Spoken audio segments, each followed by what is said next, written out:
Yes, and since we're talking about challenges, we're meeting on the 7th of October.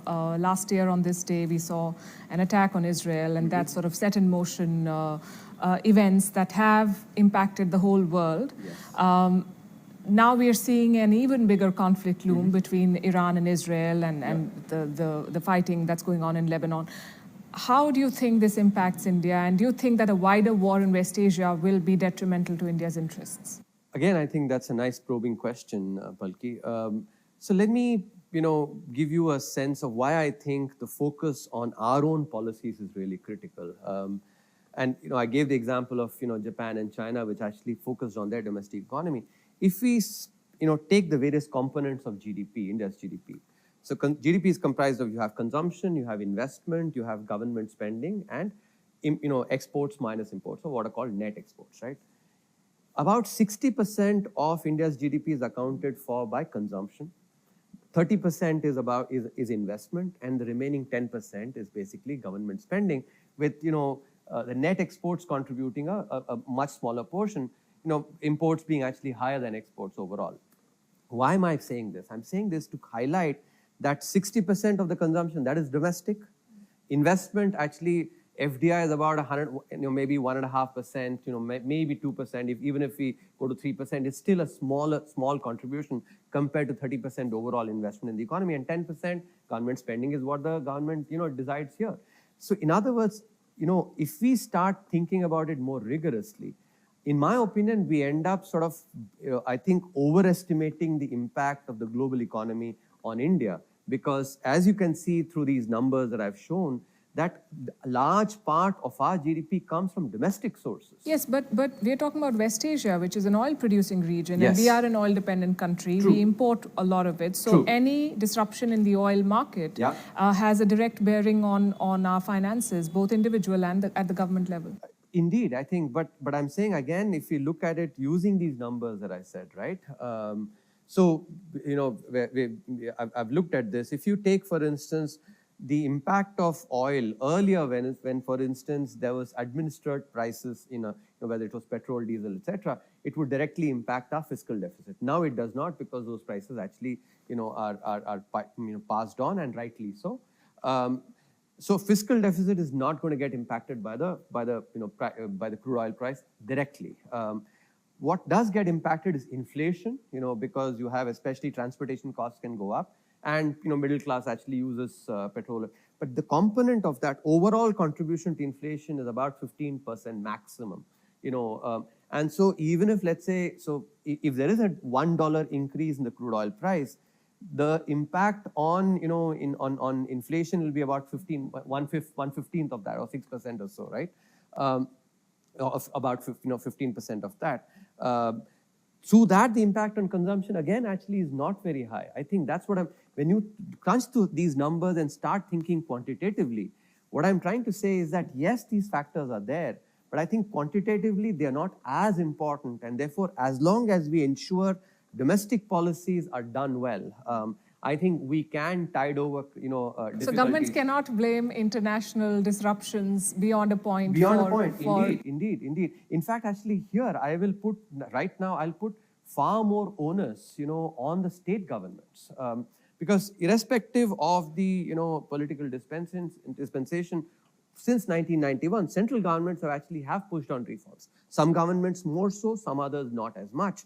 But really the onus, when I look at whether it's on governance or on reforms, it is on the states. For instance, one of the things that puzzles me when I was part of the government, it used to, but certainly now, is that when the central government budget is presented, there's, a full set of attention, a full party and questions asked, rightly so. But why is it the case that, when state government budgets are presented, nobody pays any attention? There isn't a single media channel that basically goes and asks, let's say, the Maharashtra government or the Gujarat or the, Andhra Pradesh, Telangana, or Tamil Nadu government saying, what reforms did you do? How did you enhance the, quality of life of the common citizen? Manufacturing, we talk a lot about manufacturing. Again, if you start analyzing carefully, almost 80% of policy relating to manufacturing is at the state level. Land, that's a state subject. Labor, good part of it actually is a state subject. power which manufacturing sector firms need, that is basically against states, because if they give free power to to their farmers, it becomes costly for manufacturing firms. Ease of doing business, all the permissions that are to be taken, whether it's actually land permissions, environmental, all these are states. So what I'm trying to say is that rather than trying to always say, oh, the international situation isn't, let's say, as favorable, that to me is not good enough reason.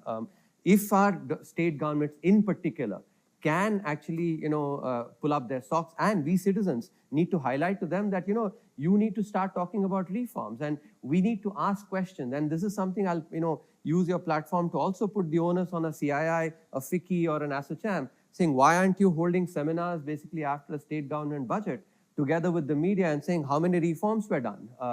What is it? This is really critical, because states now need to start delivering on reforms. And that is what will be really critical for us to be able to achieve some of these goals. That's a point well taken. I suppose regional platforms do highlight it, but we could obviously do more. At the same time, I have to say that when the economy does well and the credit goes to the central government, when the economy is flagging or there are challenges, the flag also goes to the central government. That's how it works.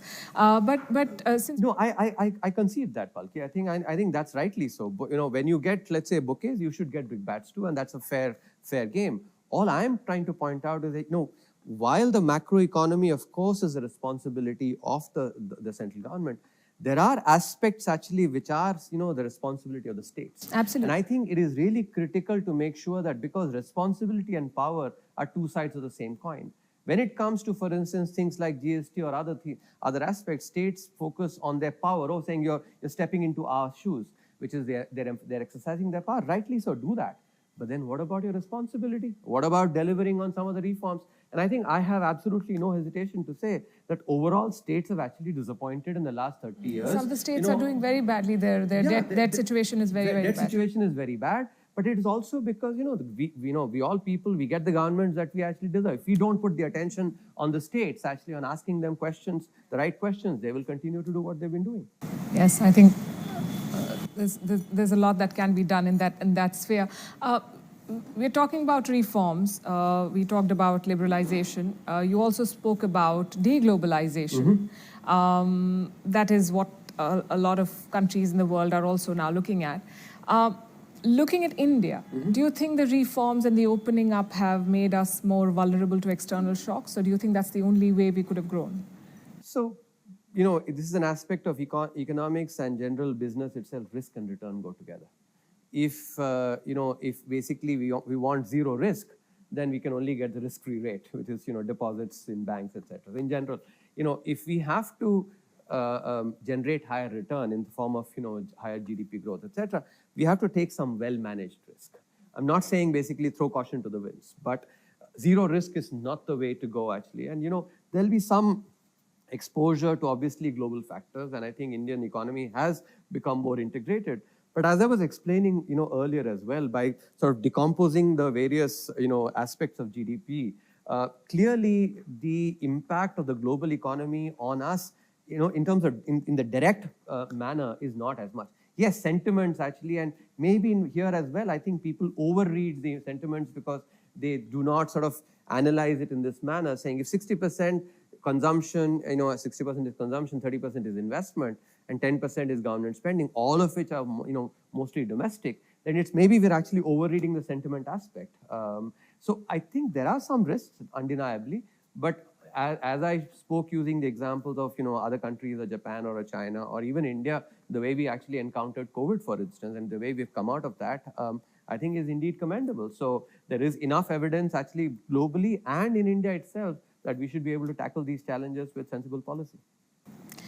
You're based in the US now, and in less than a month from now, the US is going to vote for its next president. It's being called a very tight race between Donald Trump and Kamala Harris.